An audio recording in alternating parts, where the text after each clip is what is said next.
Let's just start by sitting and collecting ourselves.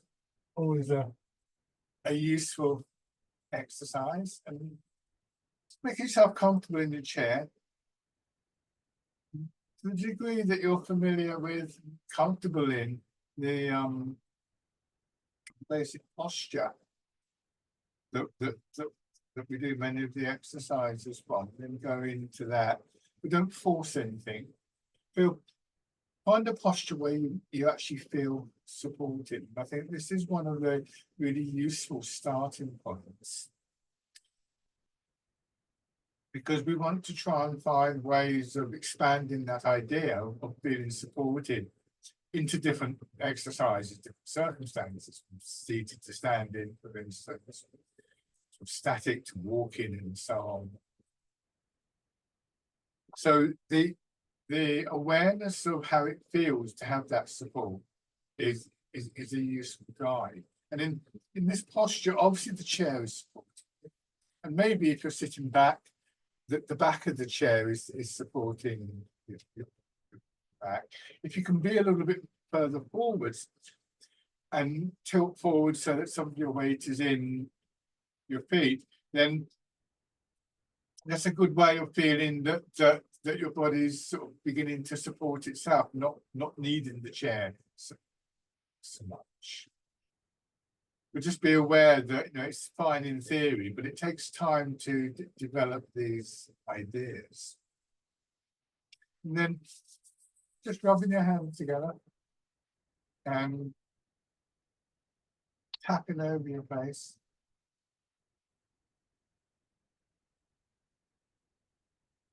So your cheeks, your lips, loosen your jaw a little. Work up over your head and neck.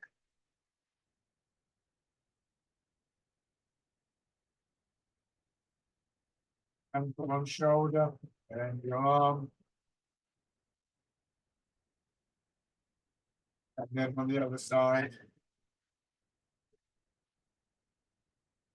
And on the chest.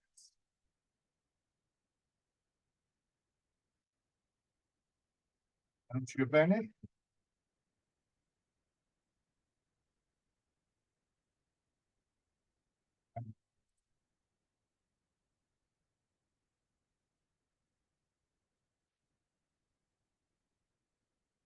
When we have that sense of being supported, our body naturally releases sort of tension, tightness, various places. At the same time, we get this sense of dropping down, rooting down, dropping the center of gravity. So ideally, again, we will feel this a little bit more independent without leaning back in the chair and so on. So the actual posture that we're looking for at this point is close to the front of the chair, if you can do this, slightly angled forwards, about a third of your weight, about 30% of your weight, pressing down through your legs and you can see I've got that slight angle in my upper body. It is, however, asking quite a lot of your back and your spine to be able to do this for any length of time if you're not used to it. So sit back and rest. As well as the rooting down, I think one of the sort of characteristics of this posture can be described as being spacious when you lose that tightness within the body. So that also becomes a bit of a sort of signpost, a bit of a guide to how we're doing with posture. This is an ongoing process, as far as I can tell, in Tai Chi. That over 40 years, I don't think I've ever got to a point where I thought, okay, fine, I've got the posture, I can move on from that. It's always something that we refer back to. And that I've realised over the years that referring back, that coming back, is also very much part of the practice, particularly when we're thinking about the idea of focusing our attention, drawing our attention into our body. So feet, legs, hips supporting you. Your back supporting the front of your body. And that may have an impact on things like the breathing and circulation, but it will have an impact. We're not notice it. And as we've become more familiar with this, the more subtle sense being supported from within your body. Think of the skeleton as start. And then beginning to turn your head. As we start to move, we may notice tightness building up again. There's all sorts of reasons for this. It could just be there's a tightness, a stiffness there, in which case don't force the movement. Just be aware of how much movement that there is, rather than how much you think there should be. We may also have picked up habits of movement in all sorts of ways, with an unconscious idea that all movement, requires us to strain. And this is a habit that we want to gradually counter with an awareness of the smoothness of movement. And in front of the shoulders, circling around those back. Push your elbows forwards and just let them swing up, feeling the smoothness of the movement in the shoulders. One of the ways to take the sense of straining out of a particular movement, like this one, is to recognize that actually it's more than just one part of the body. Feeling a sense of expansion, maybe in the sides, some movements in the muscles of your chest and upper back. They're all part of the movement. Going back the other way.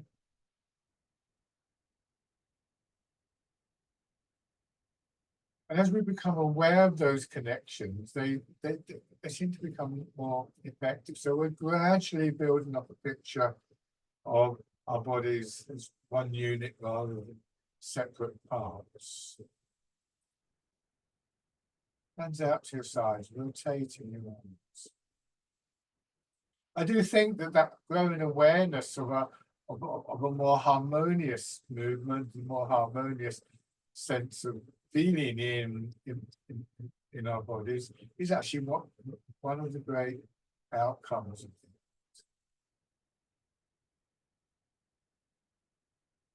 things. One of the things that we will begin to take with us into our daily lives. And then winding around.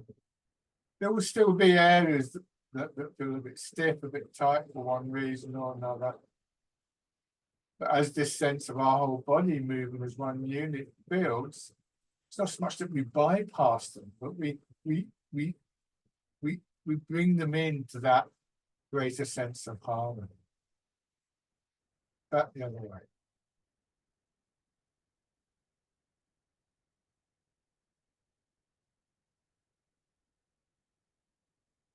Yes, to you. Tilting forwards, pelvis rocking forwards, all of your weight going into your feet, and then letting your hips drop back, and a gentle push from your feet should be enough to bring you back to the upright position. Hopefully without having to strain to pull shoulders or the back or your neck. So we develop a nice smooth quality of movement. We might make use of one of the very common images, perhaps the most common image really in Tai Chi, is that we're moving through water. That means as you go forwards, there's a bit of pressure on the front of your body. When you go back, is on the back, but not a pressure that we would naturally strain against. This image of moving through water encourages a softer, more fluid form of movement, which at the same time, it's also has a stronger sense to it. And we can begin to feel that working within the body. We can take that idea of being in water and the sensations that are associated with it, begin to relate it to a movement from front to back, back to front.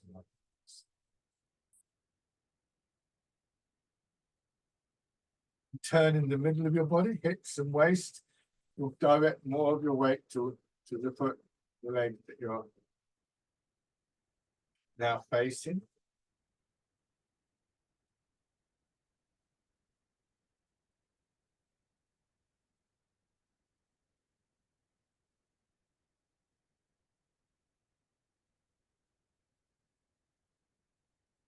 And then turn in the other direction.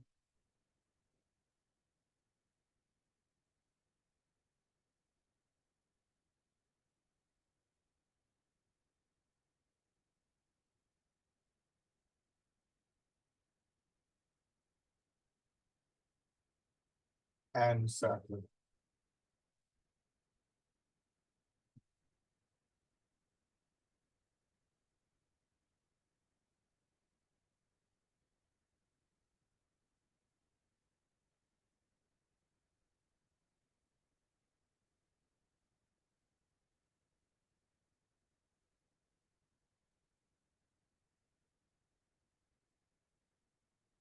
And back the other way.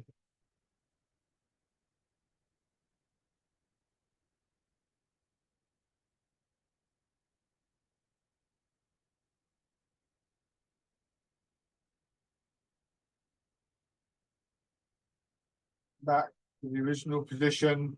Step out with one foot, put your heel down, lower the ball of the foot, and gently press, plant the foot into the floor.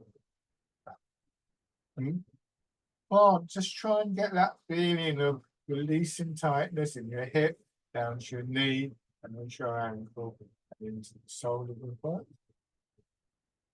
And then this time, let your weight follow the movement.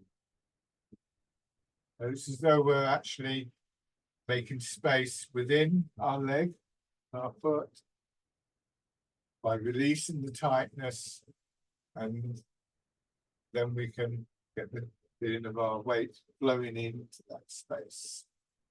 Try the same thing on the other side. So don't overstep. Position of your foot is important, because if you take too long a step, it's much more difficult to get that sense of releasing. This time, letting your weight follow.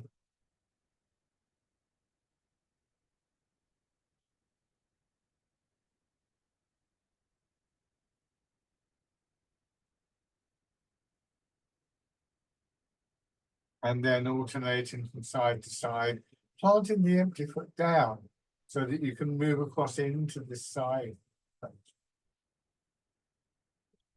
each time. And just rapidly go into the foot, move across, turn your body, step.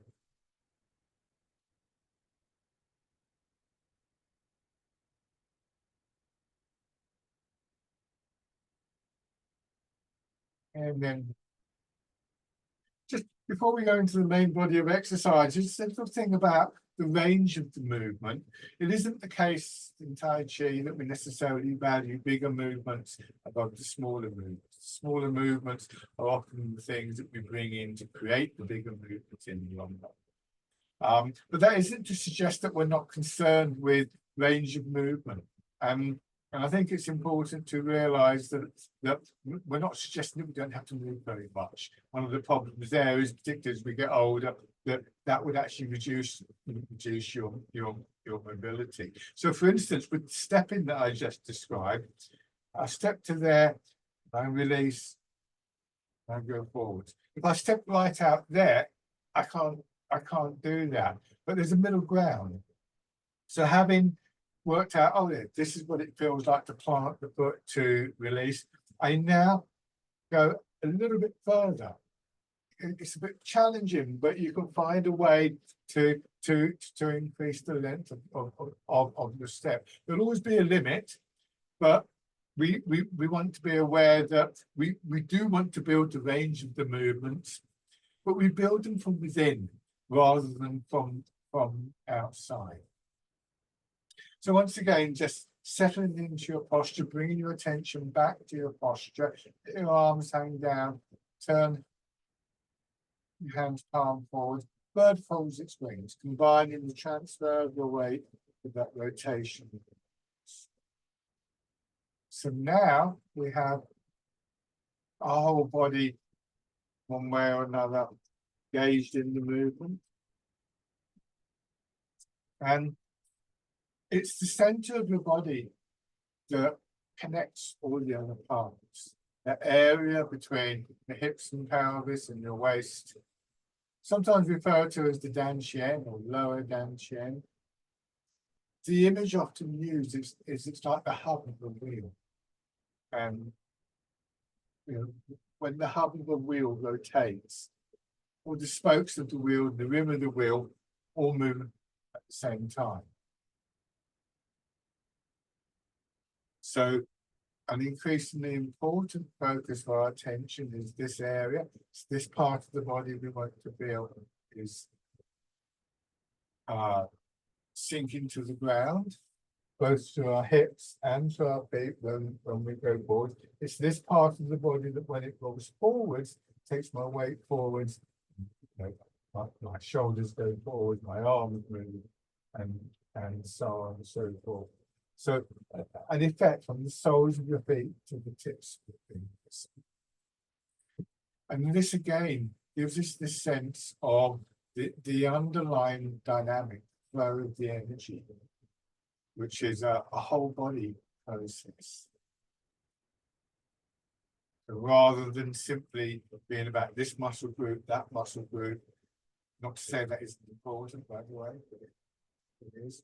It's not the whole story, this underlying dynamic, the underlying flow of energy. It's one of the things that we're looking to be able to cultivate.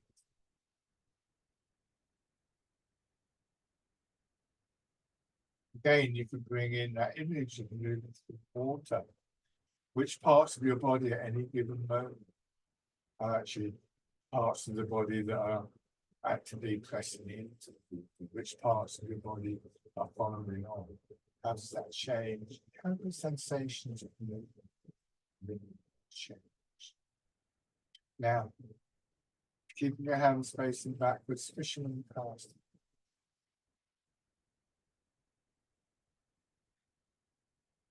Another image that's quite useful, that's a little bit stronger than the one of moving through water, is to imagine that with this one, for instance, as you go forward in your arm swing, imagine an elastic band from your hips to your wrists. And your arms trail behind at this point, and then the elastic band gets extended outwards, and then you come back, and as you settle into your hips, the elastic band contracts, and then extends out in the opposite direction. And again, what we want to try and do, if it's a useful image to us, and it might not be, but if it is to begin to feel how that works within our bodies.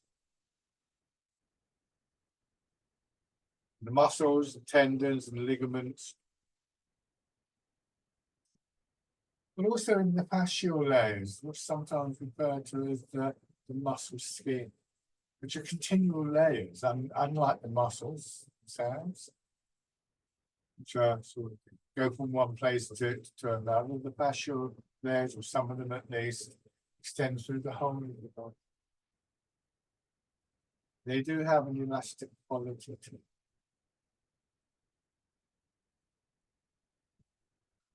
To feel that more, we want to be able to just ease off a little bit on the big muscles. So rather than sort of like, straining in your shoulder muscle, the deltoid, arm muscle, biceps and triceps, see if you can just really let them release and relax, and just try and get a sense of what else is going on within your body.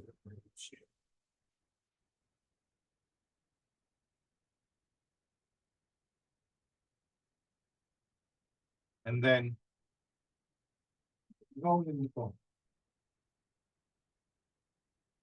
I often try and avoid the term relax, because I think it's unhelpful to think in terms of everything relaxing. After all, a muscle that's relaxed is really one that isn't being used. But it can be appropriate in the case, some movements for the big mobilizing muscles like deltoid biceps, triceps, trapezius, and posture back.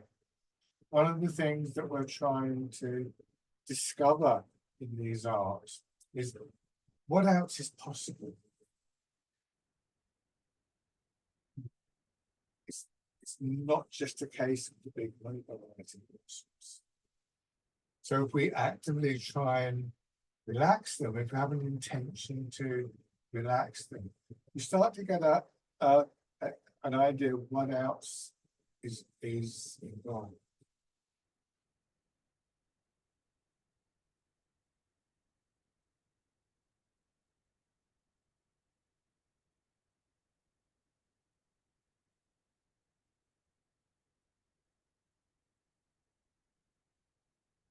This time, as you come up, bringing your hands palm in, drawing your elbows apart, this pigeon spreads its wings. Doing the expansion and then the contraction in the chest. And as you're doing the expansion in the chest, a slight contraction, sliding together the shoulder blades, so then drawing apart. Your arms shouldn't go behind your shoulders. So you notice where my elbows are at that full extension. They're in line with my shoulders.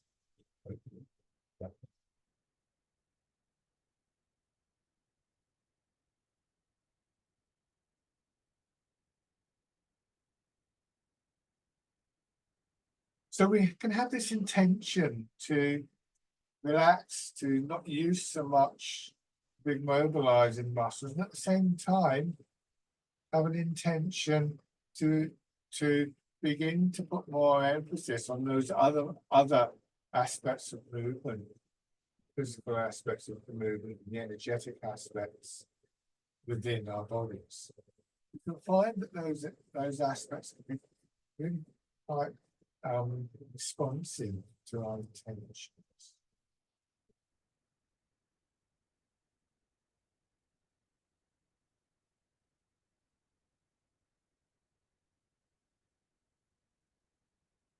And then push away. Your elbows do go out a little bit, and your hands come back in front of your hips, and then palms forwards. So here, as I go forward, my elbows come in, my chest contracts slightly, and then the elbow gets pushed forwards. Given the shape of the arm, it's quite natural for our hands to curl up.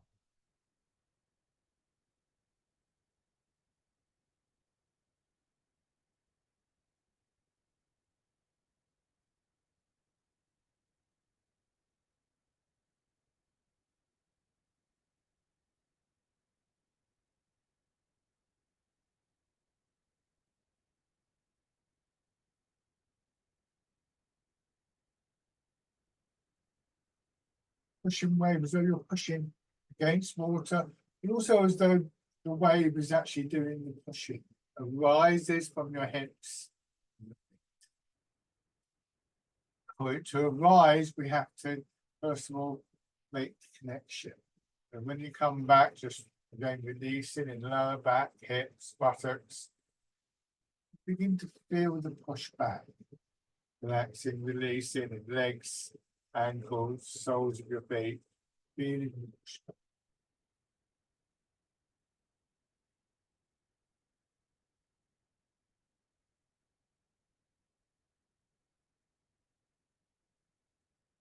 So far, all these movements have been going straight forwards and backwards, but we combine this with the step in that we did earlier.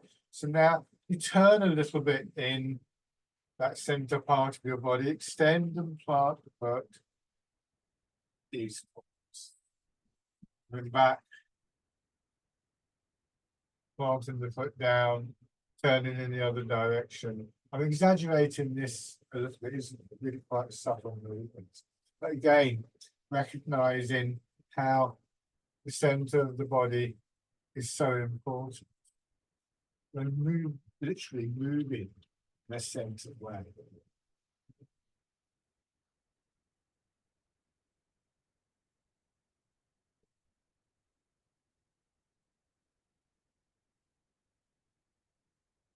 One more on each side.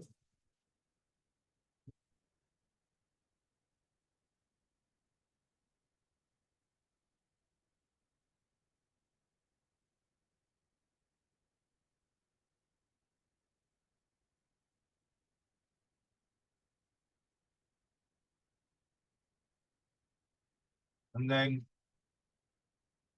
twisting your hands, and now they go straight out, winding down, so the hands will be palm down, fingers go open, palm up, or as close to that full rotation in your arms as you can get. The rotation comes from the shoulder, not simply in the wrists.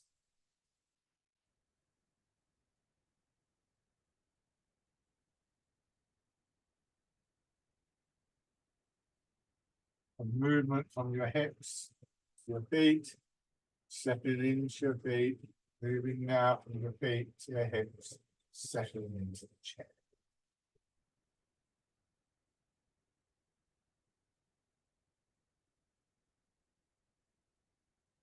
One more time. And top of the movement, open your fingers, okay, chest expanding, bringing your hands in, and finishing with again, pushing. So this exercise may help you to really feel how chest and upper back in particular contribute to this pushing movement, extension outwards.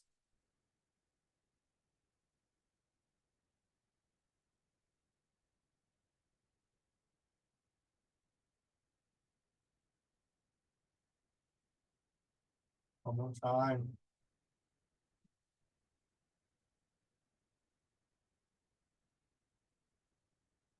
Coming back, turning your hands palm down.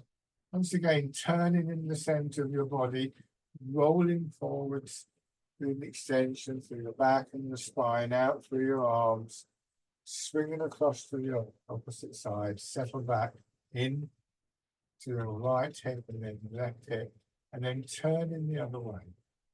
So feeling the movement of your weight between your legs and your hips, with your feet, your hips.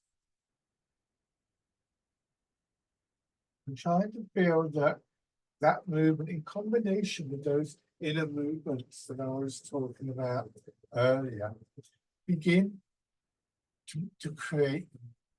The intention is, as I said earlier, to move from the inside out, not to ignore the outer movements, but to recognize how they're brought to fruition.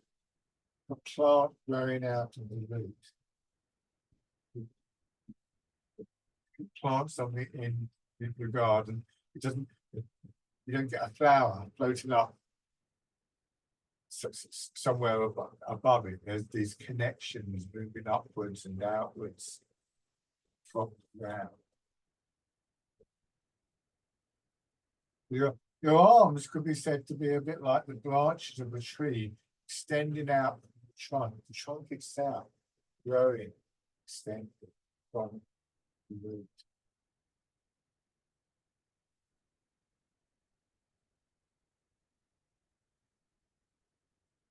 One more time.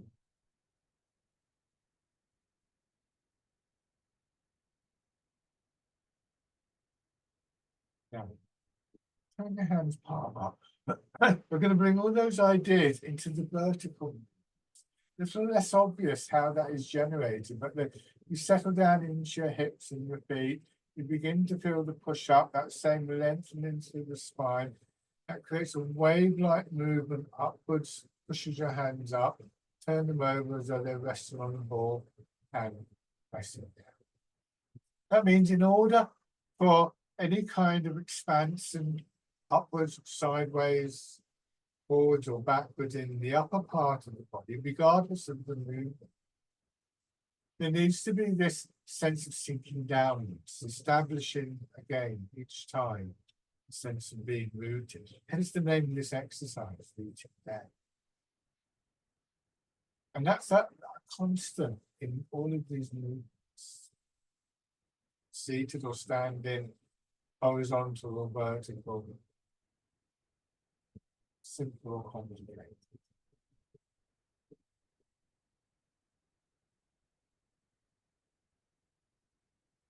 And then throwing your hands out so your fingers are pointing out to the sides. Wild goose. So quite often the names of the movements suggest particular images that may be appropriate. The image of the bird in flight conveys qualities of smoothness, fluidity of movement. Could invoke a quality of spaciousness, but also one that could be said to be quite strong.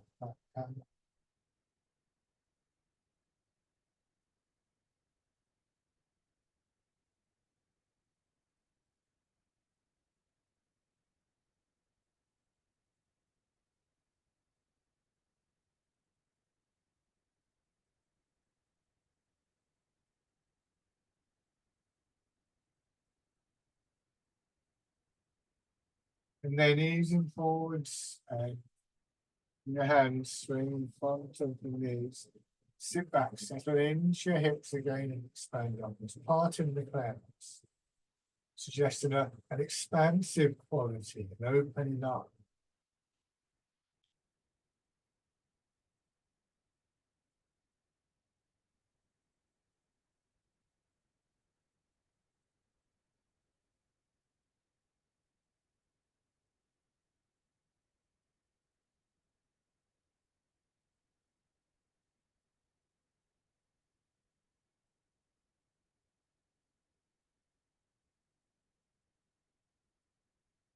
Going back to rooting down, the last three movements built into a sequence.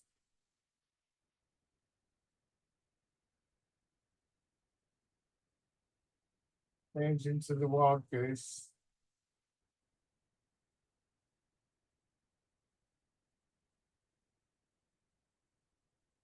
And then easing forwards, let your hand pass in front of your knees.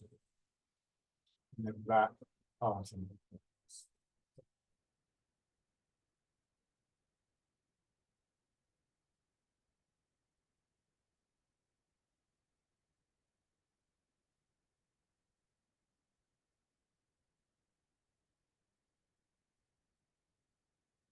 Just noticing the differences and the similarities.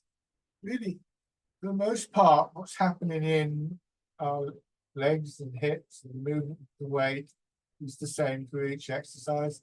There's a slight variation with the last one, parting the clouds. As we go forwards very slightly to let our hands swing in front of our shoulders. Somewhat different patterns of expansion and contraction in the upper body. But again, there's an underlying dynamic that is the same, this dynamic of expansion, yeah, contraction in.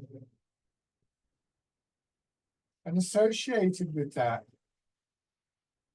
comes this feeling of a that comes from the different images. If we just take these the three basic images for these three movements, then at the start of the set in the first movement, we have rooting down. So that strong sense of dropping downwards and the extension upwards, like a tree growing up, as I mentioned. Wild goose takes this further out, a little bit more expansive. The bird in flight, you know, the sense of the big open sky with the bird flying across it. And then parting the clouds, you know, the clouds parting, the sun coming out. It's giving us that very expansive feeling.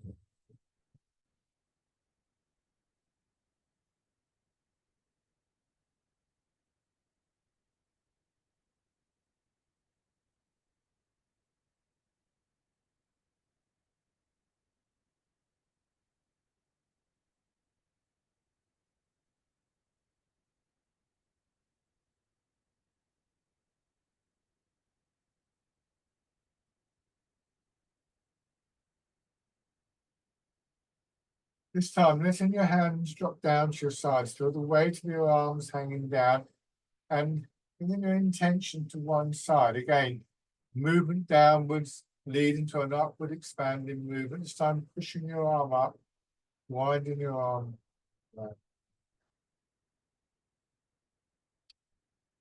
And then change sides on the other side. All movement starts with this sense of connection to the ground, this root in Tai Chi. That provides one of the most important sources to drive the movement, one of the most important sources of energy. And then there are various changes depending on the exercise. And as we get to know the exercise better, we can make those changes more intentional, make the movements more precise, more built from within.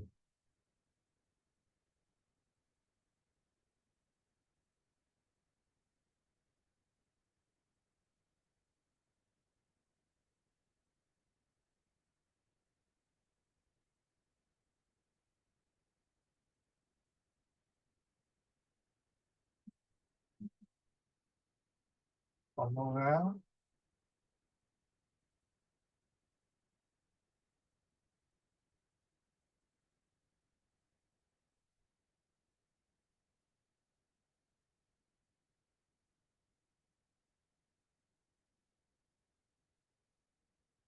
And your arm come down to its full length, and then bringing your hands in, lightly touching the side of your center, hips, or just above the inside of your arm, wrist, and then from there, extending through your back, movement, pushing your arms up a little bit, and then contracting back down. Take a moment, make that physical contact, the center of your body, and then this time pushing out sideways.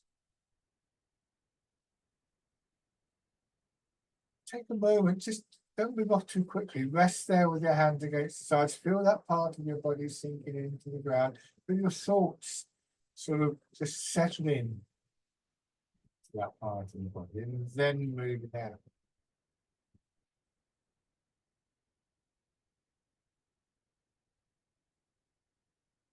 Once again, sense of releasing in your hips, sinking into the ground, thoughts just quietening, and then pushing back.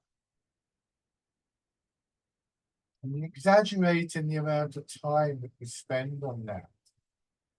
Because actually, it's not complicated, it's difficult. But it really is just having the intention every now and then to settle. So it only takes a moment. It's quicker than thought once we know how it can feel, body and mind and energy. And it just punctuates the movement, like putting a comma in a sentence. One of the ways that we use to just put the brakes on the movement to avoid that sense of rushing. So another significant aspect of the center is this effect it has, that in a way almost the sanctuary it gives to our minds, just that moment of resting, that moment of stepping back with our thoughts. So this time, pushing out and turning, that redirects your arms again, coming back, settling in, and then pushing out. Step back, and then facing forwards. In that moment of settling, it's like we sort of completely refresh. I mean, it may be that you do one of these movements, we never get them right all the time. Maybe you didn't quite get the softness in the shoulders, or you moved the wrong direction, or whatever. And we recognize that, but then at this point, when the comma comes in the sentence, we just leave that behind. So we start afresh with the new movement. We're not ignoring that we made a mistake by any means, but we're not letting it sort of drag us back.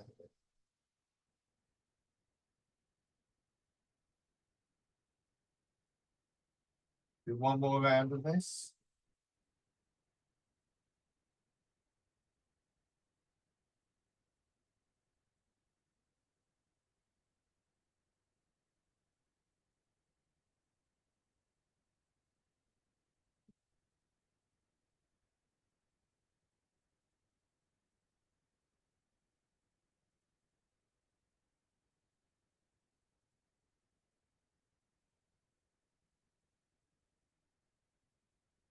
It's time.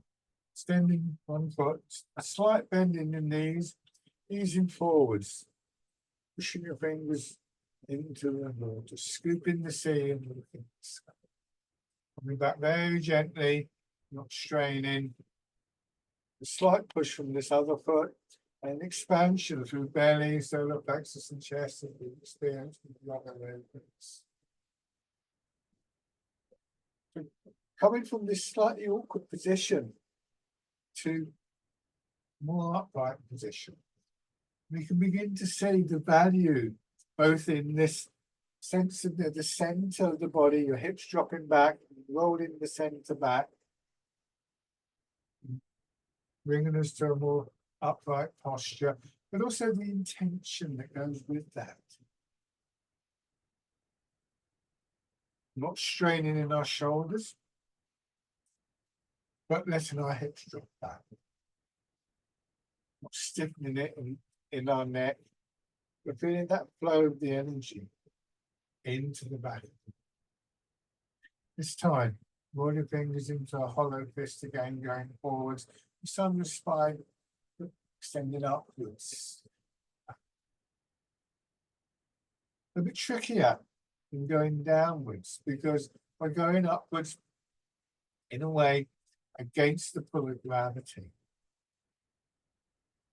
And we often find ourselves straining to do that, but remember that image of moving through water. When we're in water, we move with this quality of softness, shall we call it, releasing. So can we do the same thing with this slightly tricky move?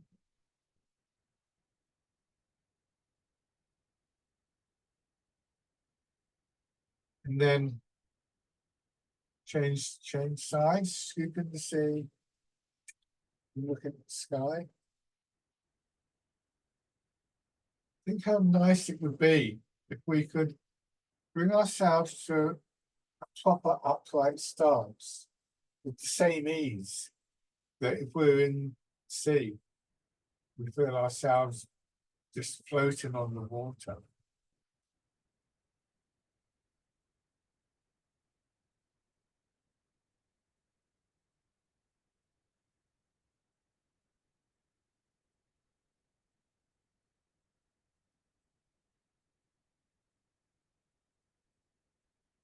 Grasping the tiger's ears.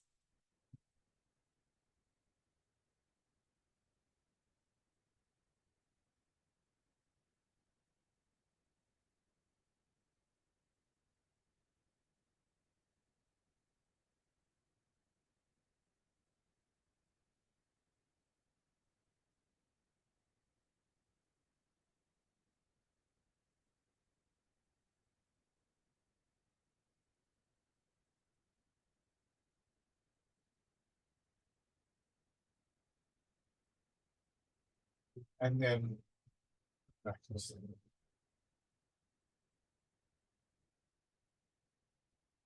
Once again, just rubbing your hands together and tapping over your face.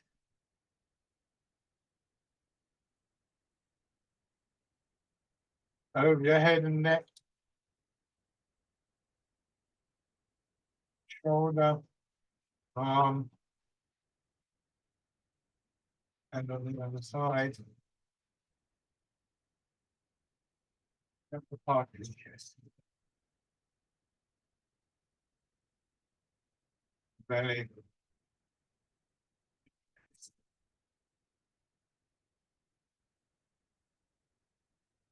your heels up, just a little leaning back into your feet and your legs. And then circling your knees around. Back. So when we come to the upright position, when we stand up, think about that sense of, how we came up from scooping the sea. So going into the standing, we would lean forwards a little bit, push ourselves up, and then just see if you can let the hips drop back in the same way. It's nice in theory, it's not so easy in practice. Standing in your feet directly below your hips, and doing the standing version of the sequence that we did earlier. Let your hips drop back, bring your hands around as though you're cradling the ball, rooting down.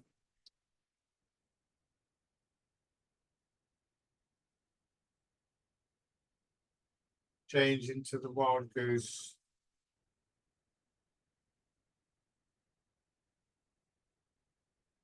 Change into parting the clouds. In the standing version of the parting the clouds, there's no need to angle forwards because your knees aren't in the way.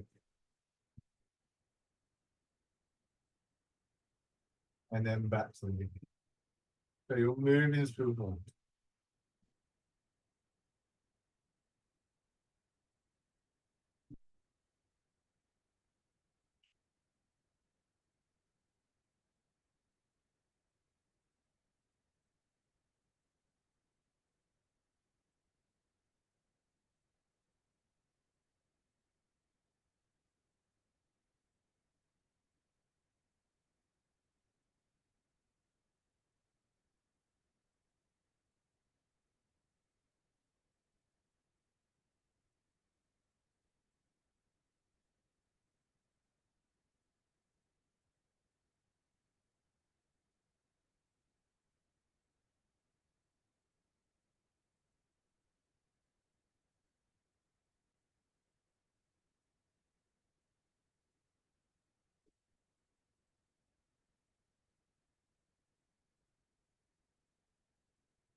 Now, one foot forwards, keeping the width of your step, stepping about the same length, and once again, transferring your weight.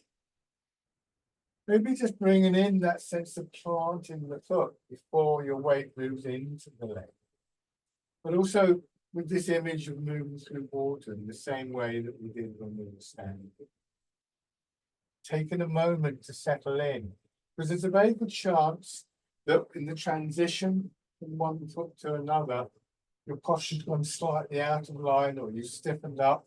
So remember that comma in the sentence, that moment, just releasing, so that you sort of stop. You finish one movement and then you start the other, but without it being a hesitant thing.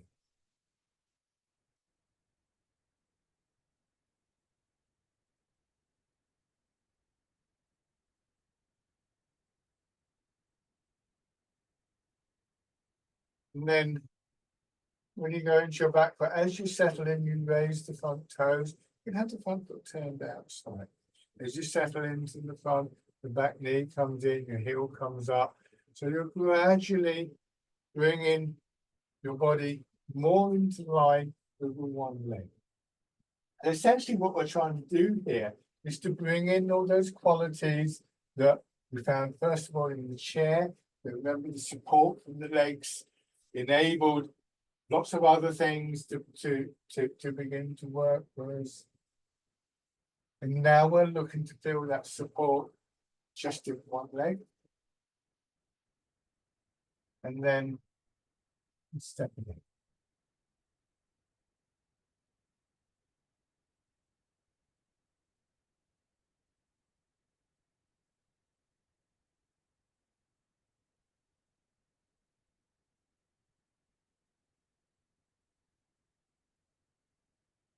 Try that with your other foot forwards.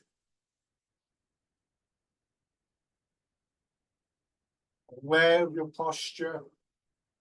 Have you got a good stance that enables this process? Are you still upright? Can you recognize when you lose some of these aspects of the posture and take that moment, intentional settling in to allow a correction?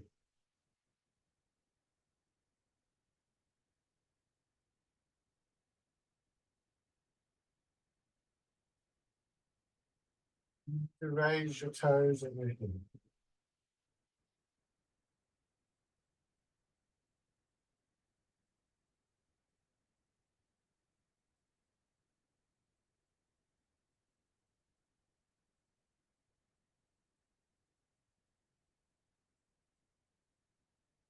Stepping in.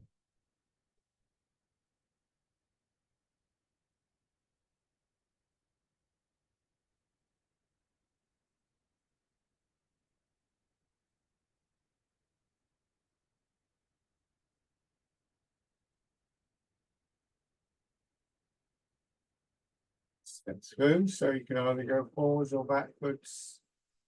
And when we have the space.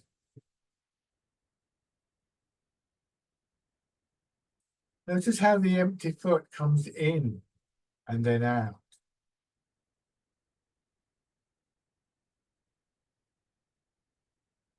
Change direction.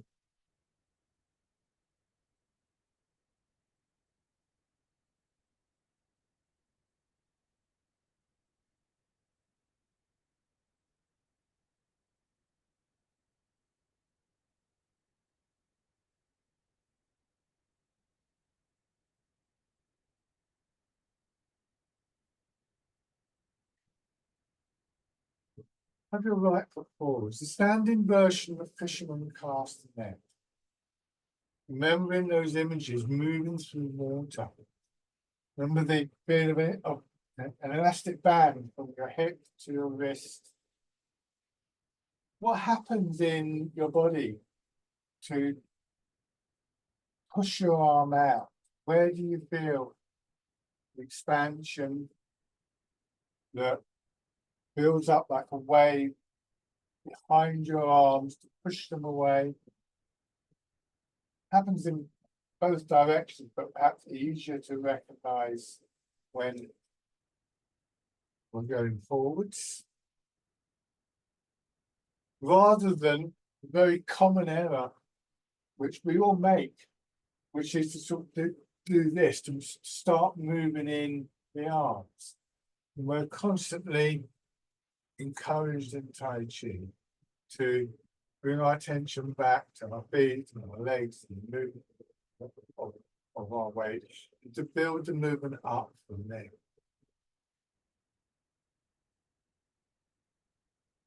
That makes those moments of settling really important, because that's when we come back to the ground.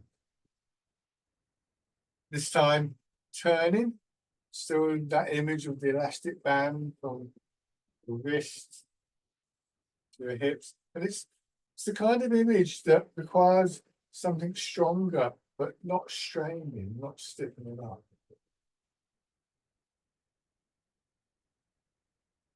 Wind blows the willows.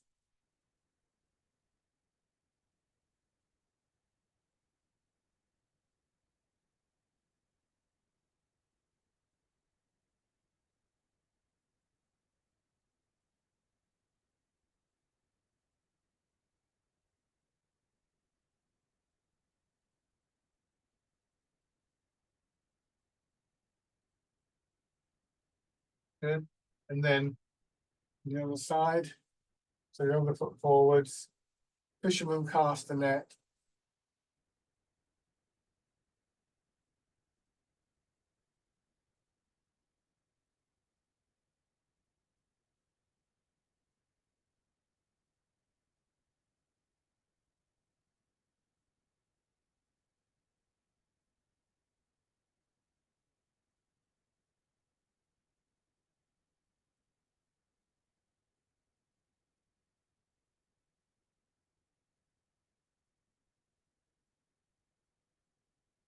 and close the windows.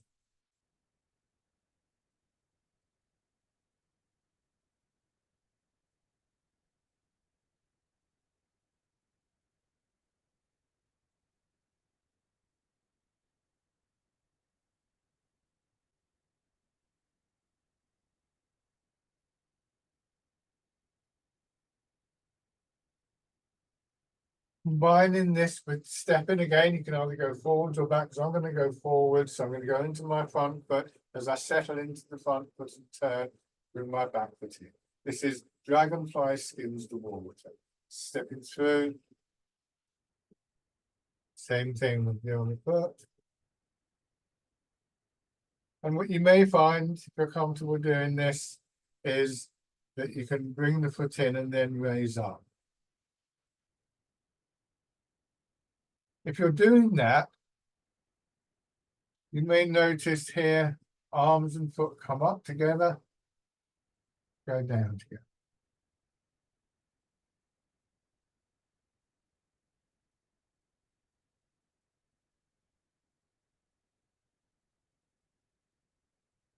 I'm going to change direction.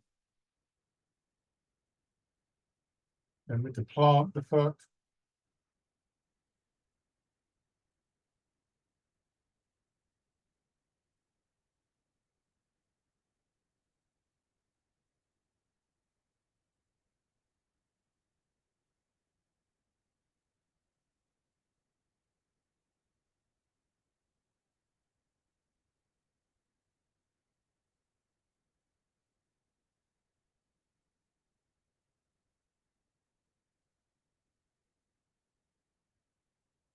And then bring your feet.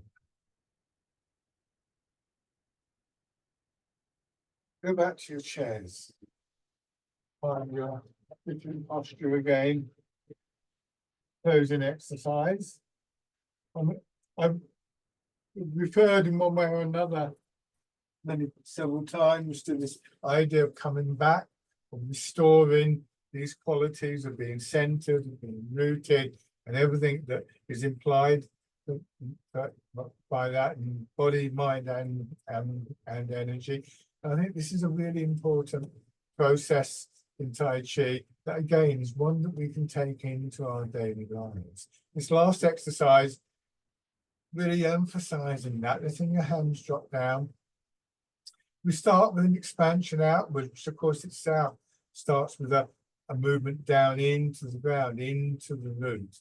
And then just feeling that continue, so drawing in, gathering in, embracing the tiger, and returning. And the returning brings us back to this still posture, this spacious posture, this settled feeling in our minds and in our energy. Again, think of the times when it would have been nice, once again, if just for a moment or two, you could take just a step back from the rush of events and thoughts. And this is how we will try and do that in Tai Chi, by very deliberately and intentionally returning our attention to the feet, to the hips, to the connection with the ground. Just for that moment of almost a restoring.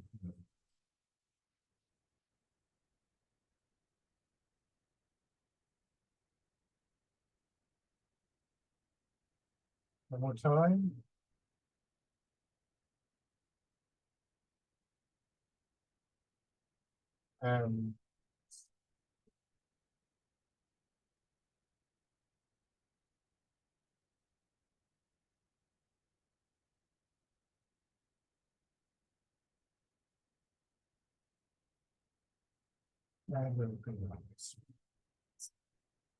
Thank you very much, everybody, as always, coming along and joining in, or watching and joining in.